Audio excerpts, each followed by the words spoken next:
Hello guys, welcome back to education IQ। I hope आप सब अच्छे होंगे। तो आज का जो हमारा द हिंदू एडिटोरियल आर्टिकल है वो है the implications of the expansion of BRICS. BRICS जो ऑर्गेनाइजेशन है आप सब इसको जानते होंगे, जिसमें पहले नंबर पे जो हमारा आता है वो है ब्राज़ील, उसके बाद रशिया, उसके बाद इंडिया, उसके बाद चाइना और उसके बाद साउथ अफ्रीका। तो मेजर इकोनॉमीज़ जो हैं, जो मेजर कंट्रीज़ हैं वर्ल्ड की, वो इसमें आती हैं। और ये जो ऑर्गेनाइजेशन है ना, इसने क्या अभी प्रपोज़ल किया था कि हम जो हैं वो 6 न्यू मेंबर्स जो हैं इसमें ऐड करेंगे इस ऑर्गेनाइजेशन में। तो इस हेडिंग का मतलब क्या है मैं आपको बताता हूँ। दी इम्प्लीकेशंस, इम्प्लीकेशन मतलब होता है इफ़ेक्ट, जो फ्यूचर में इफ़ेक्ट हो सकते हैं, किसी चीज़ का प्रभाव हो सकता है। The implications of the expansion of BRICS, BRICS का जो एक्सपेंशन होगा, मतलब इसको जो बढ़ाया जाएगा, इसमें न्यू 6 मेंबर्स जो डालने का प्रपोजल किया गया है, उसके इफ़ेक्ट क्या हो सकते हैं फ्यूचर में, उसके बारे में हम लोग बात करेंगे। एक एक लाइन को मैं आपको हिंदी में पढ़ाऊंगा। कोई भी डिफ़िकल्ट वर्ड मीनिंग, कोई भी इंपॉर्टेंट टर्म आएगी वो मैं आपको साथ साथ में बताता चलूँगा। तो स्टार्टिंग से लेकर लास्ट तक पूरा वीडियो देखना। और दूसरी बात, आप सबसे मेरी रिक्वेस्ट है यार, आप अपने फ्रेंड्स को अपने व्हाट्सएप पे, अपने टेलीग्राम पे, अपने इंस्टाग्राम पे, हर जगह यार इस वीडियो को शेयर करो, ताकि ज़्यादा से ज़्यादा बच्चों तक ये पहुंच सके। ये मेरी आपसे काइंडली रिक्वेस्ट है, जो भी पूरा वीडियो देखता है। तो अब हम लोग स्टार्ट करेंगे, पूरा आपको समझ में आ जाएगा कि ब्रिक्स जो है वो क्यों इंपॉर्टेंट है। ये ऑर्गेनाइजेशन किसी भी एग्ज़ाम में क्वेश्चन आएगा तो आप बेझिझक जो है पॉइंट्स लिख सकते हो। तो पूरा हम लोग डिटेल में पढ़ेंगे। स्टार्ट करते हैं। मेरा नाम है अभिलाष। स्टार्ट करते हैं आज का the Hindu editorial article without any time waste. तो क्या लिखा हुआ है, August 24 the BRICS summit in Johannesburg announce that 5 member grouping Brazil, Russia, India, China, and South Africa had invited 6 new members, Iran, Saudi Arabia, and UAE from West Asia। तो अगस्त 24 को जो BRICS summit हुआ Johannesburg में, Johannesburg कहाँ है, south Africa में, उसमें ये अनाउंसमेंट किया गया कि हमने जो है 6 न्यू मेंबर्स को जो है वो इनवाइट किया है ज्वाइन करने के लिए ब्रिक्स। जिसका इसमें कौन कौन सी कंट्रीज़ को इन्होंने इनवाइट किया है, ईरान को, सऊदी अरेबिया को और यूएई को, जो कि वेस्ट एशिया की कंट्रीज़ हैं। Egypt and Ethiopia from Africa and Argentina from Latin America.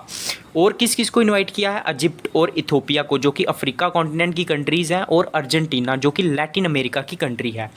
It was reported that 40 countries have shown interest in BRICS membership. इस चीज़ को नोट किया गया कि लगभग 40 कंट्री ने जो है वो इंटरेस्ट दिखाया है कि हम लोग ब्रिक्स की मेंबरशिप को ज्वाइन करेंगे, with 22 having submitted formal application. और उसमें 22 लोगों ने फॉर्मल एप्लीकेशन भी डाली थी कि हमें जो है वो ब्रिक्स ज्वाइन करना है। From 2009 BRICS has met annually at summit level and is backed by several ministerial and expert conclaves। Conclaves का मतलब क्या होता है, मतलब छुप छुप के, मतलब थोड़ी प्राइवेसी में मुलाकात करना। तो 2009 से ब्रिक्स जो है इन्होंने एनुअली सबमिट किया है, इनका सम्मेलन हुआ है, और इसको कुछ बहुत सारे जो मिनिस्ट्रियल लोग हैं, मिनिस्टर हैं, वो इसको बैक करते हैं, इसको सपोर्ट करते हैं, और जो एक्सपर्ट कॉन्क्लेव हैं वो भी जो है इसको बैक करते हैं। It has span 2 major institutions. Span का मतलब होता है पैदा करना, ठीक है। इसने 2 मेजर इंस्टीट्यूशन को जन्म दिया था, जिसका नाम था न्यू डेवलपमेंट बैंक, इन्होंने बनाया था to provide development assistance and contingent reserve arrangement that support countries facing short term balance of payment pressures. तो इन्होंने 2 इंस्टीट्यूशन बनाए थे, एक तो बनाया था NBD, national new development bank, ताकि असिस्टेंस का मतलब होता है हेल्प, ताकि हेल्प प्रोवाइड की जाए, और कंटीजेंट रिजर्व अरेंजमेंट जो कि सपोर्ट करता था कंट्रीज़ को, उन कंट्रीज़ को जो कि short term balance of payment pressure महसूस करते हैं, मतलब जिनके पास पैसों की कमी होती है, उनको ये हेल्प प्रोवाइड करता है, असिस्टेंस प्रोवाइड करता है। दी NBD has already financed 96 projects valued at 33 billion. जो न्यू डेवलपमेंट बैंक है उसने ऑलरेडी कुछ जो प्रोजेक्ट्स हैं उनको पैसा दिया है, फाइनेंस किया है लगभग 33 बिलियन तक। BRICS members have been united in their dissatisfaction with the best dominated international institutions that had emerged up after the Second World War, the World Bank, the International Monetary Fund and United Nations and its various bodies। जो BRICS countries के जो member हैं ना, उन्होंने अपनी dissatisfaction मतलब अपना असंतोष दिखाया है जो बेस्ट डोमिनेटेड इंटरनेशनल ऑर्गेनाइजेशन है, जो कि सेकेंड वर्ल्ड वार के बाद बनी थी, जैसे वर्ल्ड बैंक हो गया, आईएमएफ हो गया, इंटरनेशनल मॉनेटरी फंड, यूएन हो गया, और उसकी बहुत सारी जो बॉडीज़ हैं, particularly the security council and more recently the world trade organization, इन सब की प्रति उन्होंने अपना असंतोष दिखाया है। At Johannesburg, the UN Secretary General Antonio Guterres described them as reflecting yesterday's world. Johannesburg के अंदर जब ब्रिक्स की मीटिंग चल रही थी, मतलब जोहान्सबर्ग जो साउथ अफ्रीका में है, वहाँ पे यूएन सेक्रेटरी जो हैं एंटोनी गुटरस, उन्होंने इस चीज़ को डिस्क्राइब किया था, इन ऑर्गेनाइजेशन को, जो भी हैं, आईएमएफ हो गया या फिर वर्ल्ड बैंक हो गया, उन्होंने उनको डिस्क्राइब किया था एज रिफ्लेक्टिंग येस्टरडेज़ वर्ल्ड, मतलब जो कल की दुनिया है वो हमें ये ऑर्गेनाइजेशन हमें उनकी याद दिलाती है, उनको रिफ्लेक्ट करती हैं। The United States has led the Western Alliance in both political and economic areas. जो यूनाइटेड स्टेट है उसने वेस्टर्न अलायंस को लीड किया है, मतलब अलायंस का मतलब होता है जो वेस्टर्न अलायंस, जो ग्रुप्स थे, जो कंट्रीज थी, उनको पॉलिटिकली भी लीड किया है और इकोनॉमिक एरियाज़ में भी उनको लीड किया है। BRICS challenges the west led world order, लेकिन ब्रिक्स जो है वो चैलेंज करता है वेस्ट लेड वर्ल्ड ऑर्डर को। It promote intra BRICS economic and political cooperation, ये प्रमोट करता है इंट्रा मतलब जो ब्रिक्स कंट्रीज़ के मेंबर हैं उनके बीच में इकोनॉमिक और पॉलिटिकल कोऑपरेशन, मतलब सहयोग को प्रमोट करता है। Builds institution outside western control, और ऐसे इंस्टीट्यूशंस को डेवलप करने की कोशिश करता है जिसमें वेस्टर्न कंट्रीज़ का कोई कंट्रोल ना हो। And agitates robustly for wide ranging reform to accommodate the presence and interest of emerging economies. Agitate का मतलब होता है आंदोलन करना, और ये एजिटेट करता है रोबस्टली, मतलब स्ट्रॉन्ग तरीके से। रोबस्टली का मतलब होता है स्ट्रॉन्ग तरीके से, फॉर वाइड रेंजिंग रिफॉर्म्स, मतलब चेंजेस की बात करता है ये, टू अकोमोडेट, ताकि अकोमोडेट कर सके, इकट्ठा कर सके presence and interest of emerging economies, जो इंटरेस्ट हैं इमर्जिंग इकोनॉमीज़ के, मतलब जो उभरती हुई इकोनॉमीज़ हैं उनको सपोर्ट कर सके। Declaration categorically asserts that the member strategic partnership will be directed at achieving a more representative, fairer international order। जो जोहान्सबर्ग में डिक्लेरेशन हुआ है कि हम लोग 6 और मेंबर्स को ऐड करेंगे, वो असर्ट करता है, मतलब असर्ट का मतलब होता है दावा करना, that the member strategic partnership will be directed eight achieving A more representative fair international order, कि ये जो स्ट्रैटेजिक पार्टनरशिप की हम लोग बात कर रहे हैं, ये इसलिए कर रहे हैं हम ताकि हम लोग मोर रिप्रेजेंटेटिव और एक फेयर, मतलब सही इंटरनेशनल ऑर्डर को जो है वो अचीव कर सके। क्योंकि अभी आपको पता है वेस्टर्न कंट्रीज़ का काफ़ी ज़्यादा डोमिनेंस है, जो वेस्टर्न ऑर्गेनाइजेशंस हैं, यूएन हो गया, जो आईएमएफ हो गया, वर्ल्ड बैंक हो गया, तो इनके डोमिनेशन को कम करना चाहते हैं। The recent expansion of BRICS membership has shaped A grouping that is align in terms of global perceptions and interest.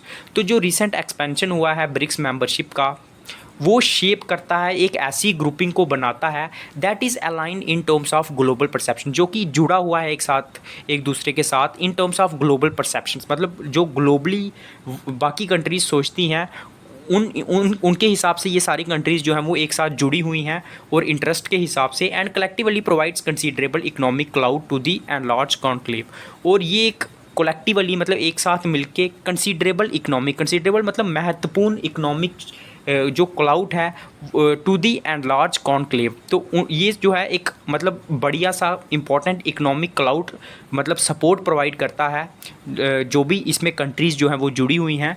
उसके बाद विद द प्रपोज्ड एक्सपेंशन, तो ये जो प्रपोज किया गया है expansion, BRICS will have 46% of world population. अगर ये एक्सपेंशन हो गया तो 46% पॉपुलेशन जो है वर्ल्ड की वो इसके अंडर में आ जाएगी। By its share of the global GDP will go from 31.5% to 37, और जो जीडीपी का शेयर है वो भी 31% से 37% हो जाएगा, for ahead of GDP of 30.7% of the G7, और ये काफ़ी ज़्यादा होगा जो 30.7% जीडीपी है G7 कंट्रीज़ का। उसके बाद the 5 core members account for 23% of global exports and 19% of the global import. तो जो इसके कोर मेंबर्स हैं वो 23% ऑफ ग्लोबल एक्सपोर्ट करते हैं और 19% का ग्लोबल इंपोर्ट करते हैं। With the new members these figures will be boosted by 3.7% and 3%, और जब नए 6 मेंबर ऐड होंगे तो ये भी बूस्ट होगा, ये भी बढ़ेगा। The major impact will be on the energy sector, सबसे बड़ा इम्पैक्ट जो होगा वो एनर्जी सेक्टर के ऊपर होगा। Out of global oil production of about 90 million barrels per day in 2022, the earlier 5 BRICS members had accounted for 20% of the global output. This will go to 42%। तो ये जो मतलब एनर्जी सेक्टर में जो है वो भी प्रोडक्शन बढ़ जाएगी और 42% तक चली जाएगी। And addition of geostrategic value, और पॉलिटिकली भी जियो स्ट्रैटेजिकली भी हमारी जो वैल्यू है वो भी बढ़ेगी, उसमें भी एडिशन होगा। The new BRICS members will bring considerable geostrategic value to the grouping, जो न्यू मेंबर्स ऐड होंगे वो लाएंगे कंसिडरेबल, कंसिडरेबल का मतलब होता है महत्वपूर्ण जियो स्ट्रैटेजीज वो लाएंगे इस ग्रुपिंग में। Those from West Asia are already closely tied to BRICS members, जो कि वेस्ट एशियन की कंट्रीज़ हैं वो ऑलरेडी काफ़ी अच्छे रिलेशन रखती हैं ब्रिक्स मेंबर्स के साथ। 35% of Saudi oil production goes to China and India, 35% जो ऑयल प्रोडक्शन है वो चाइना और इंडिया को जाती है सऊदी अरेबिया से, उसके बाद रशिया में से। ऑलरेडी ये major oil supplier to China and India, ठीक है। और रशिया जो है वो ऑलरेडी एक अच्छा ऑयल सप्लायर है इन चाइना और इंडिया के लिए। Is now looking at Brazil as a market, और वो भी ब्राज़ील को अपनी मार्केट की जैसा देख रहा है। Despite sanctions by the United States, Iran has increased oil production from a low of 40 lakh barrels per day in the Trump period to 2.2 MBD in August this year. हालांकि यूनाइटेड स्टेट्स ने जो है वो सैंक्शंस मतलब कुछ प्रतिबंध लगाए हुए हैं यूएस ने ईरान के ऊपर, लेकिन उसके बावजूद भी जो अपनी ऑयल प्रोडक्शन है उसने इंक्रीज़ की है ईरान ने, ठीक है। Most of it is going to China, और सबसे ज़्यादा जो उसका हिस्सा है वो चाइना की ओर जाता है जो वो ऑयल प्रोड्यूस करता है। Egypt and Ethiopia are an important presence in the strategically important Horn of Africa and the Red Sea। जो इजिप्ट और इथियोपिया है ये इंपॉर्टेंट प्रेजेंस हैं क्योंकि ये स्ट्रैटेजिकली इंपॉर्टेंट है हॉर्न ऑफ अफ्रीका और रेड सी के लिए, जो कि इनके बीच में आता है। अगर आप मैप देखोगे तो आपको पता चल जाएगा। While Argentina is the second largest economy in Latin America, और जो अर्जेंटीना है वो सेकेंड लार्जेस्ट इकनॉमी है लैटिन अमेरिका में। Rather than look at the issues being raised at the BRICS summit and other meetings, Western commentators have disparaged the grouping as having no shared vision and being a talk shop with no worthwhile achievement। जो बाकी issues उठाए गए BRICS summit के अंदर या फिर जो बाकी मीटिंग्स हुई उसको तो बिल्कुल नहीं देखा किसने, वेस्टर्न कंट्रीज़ ने। लेकिन जो वेस्टर्न कमेंटेटर हैं मतलब जो विशेषज्ञ हैं उन्होंने डिस्पैरेज किया, मतलब किसी को नीचा दिखाना इस ग्रुप को, और इसको एक ऐसा ग्रुप बोला जिसका कोई विज़न नहीं है, कोई लक्ष्य नहीं है, और ये एक टॉक शॉप है, मतलब सिर्फ बातों का वो है, बातें करता है विद नो वर्थवाइल अचीवमेंट, और इसकी कोई भी कीमती मतलब वर्थवाइल का मतलब होता है महत्वपूर्ण अचीवमेंट्स नहीं है। These criticism have little substance, substance का मतलब होता है अर्थ मतलब मीनिंग। ये जो क्रिटिसिज्म किया है ना वेस्टर्न कंट्रीज़ ने इसका कोई ज़्यादा महत्व नहीं है। BRICS leaders have met over 15 years and every time have overcome their internal divisions and competitions to issue a consensual declaration. BRICS जो लीडर्स हैं वो हर 15 साल में जो है वो मिलते हैं। Have met over 15 years, sorry मतलब 15 ईयर्स से वो एक दूसरे से मिल रहे हैं। And every time have overcome their internal divisions, और जब भी वो मिलते हैं उनकी जो इंटरनल डिविजन्स होती हैं उसको ओवरकम करते हैं, मतलब उसको कोई ना कोई तोड़ निकालते हैं उनका, जो भी उनके अंदरूनी टकराव होते हैं कंट्रीज़ के। And competitions to issue a consensual declaration, और जो भी कंपटीशन होता है उसको भी वो कम करते हैं। तो एक कंसेंशुअल का मतलब होता है जिसमें सभी कंट्रीज़ की सहमति हो, ऐसा डिक्लेरेशन वो लेके आते हैं। Over the years, the declarations have expanded in content, focused on specific deliverables and have steadily expanded their areas of interest। पिछले कुछ सालों से ये जो डिक्लेरेशन हुई हैं इस एज एक्सपेंडेड इन कंटेंट का मतलब होता है ये बहुत सारी मात्रा में जो है वो और ज़्यादा बड़े हैं। फोकस्ड ऑन स्पेसिफिक डेलिब्रेबल्स, और इन्होंने फोकस किया है कुछ स्पेसिफिक कुछ इंपॉर्टेंट मतलब डेलिब्रेल्स पे, मतलब जिसमें इंप्रूवमेंट हो सकती है। डेलिब्रेल्स मतलब वो चीज़ें जिनमें इंप्रूवमेंट हो सकती है। And have steadily expanded there areas of interest, और इन्होंने इनके जो एरियाज ऑफ इंटरेस्ट है जिनसे इनको फ़ायदा होता है उसको भी एक्सपैंड किया है धीरे धीरे। In the Johannesburg declaration, while several paragraphs call for wide ranging reforms in the international organisation, the bulk of the document focuses on intra BRICS cooperation. Johannesburg में जो डिक्लेरेशन हुआ है इसमें कुछ सेवरल जो पैराग्राफ्स हैं वो बात करते हैं बहुत सारी रिफॉर्म्स की, मतलब चेंजेस की इंटरनेशनल ऑर्गेनाइजेशंस में। The bulk of the document focuses on intra BRICS cooperation, लेकिन जो बल्क मतलब सबसे ज़्यादा जो डॉक्यूमेंट्स हैं जिसके ऊपर बात की गई है वो है इंट्रा ब्रिक्स, मतलब ब्रिक्स कंट्रीज़। इंट्रा का मतलब होता है जो कंट्रीज़ के बीच में कोऑपरेशन हो, सहयोग हो, उसके बारे में ज़्यादा बात की गई है। उसके बाद नेक्स्ट है and outreach to other developing countries. Outreach का मतलब होता है पहुंचना, और ज़्यादा से ज़्यादा हम लोग कैसे बाकी डेवलप कंट्रीज़ के पास पहुँचें। 10 members have agreed to encouraging the use of local currencies in international trade and financial transactions between the BRICS and the trading partners. तो ये जो मेंबर्स हैं इन्होंने एग्री किया है to encouraging the local currencies, कि हम जो लोकल करेंसीज़ हैं उनको इंकरेज करेंगे, उनका साहस बढ़ाएंगे इंटरनेशनल ट्रेड में और फाइनेंशियल ट्रांजैक्शंस में between BRICS and the other trading partner. जो ब्रिक्स कंट्रीज़ हैं और बाकी जो ट्रेडिंग पार्टनर्स हैं उसमें हम लोग लोकल करेंसीज़ को प्रमोट करेंगे। The declaration also reflects the shared views of its members on several political issues. ये जो डिक्लेरेशन हुआ है ये हमें कुछ शेयर्ड व्यूज़ भी दिखाता है इसके मेंबर्स के कुछ पॉलिटिकल इशूज़ पे।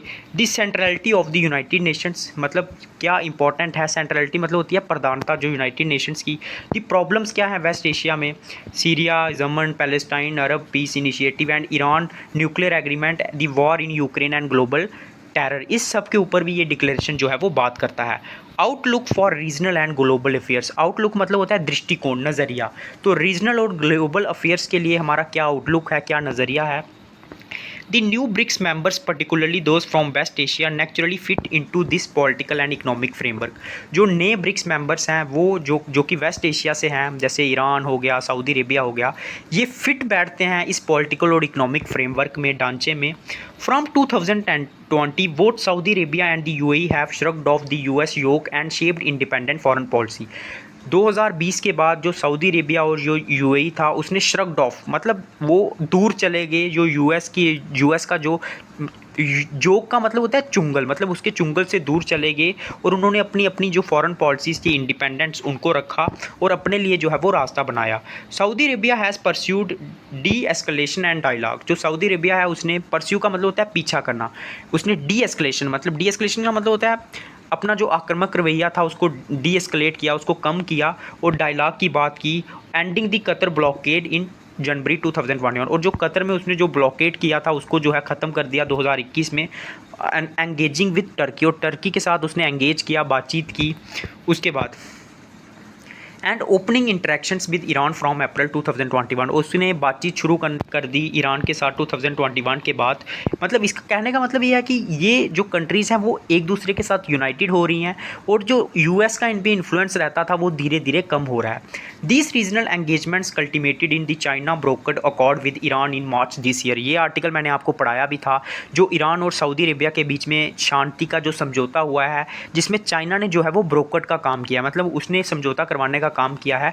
तो जो कल्मिनेटेड जो पॉइंट है इसका, मतलब जो सबसे मेन और इम्पॉर्टेंट और सबसे आखिरी का जो इम्पॉर्टेंट एंगेजमेंट था वो था जब ईरान के साथ इनका समझौता हुआ सऊदी अरेबिया का इसी साल।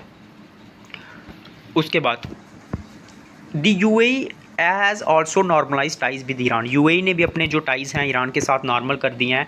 And is focusing on expanding its maritime footprint across the Gulf of Aden and Red Sea and the Horn of Africa.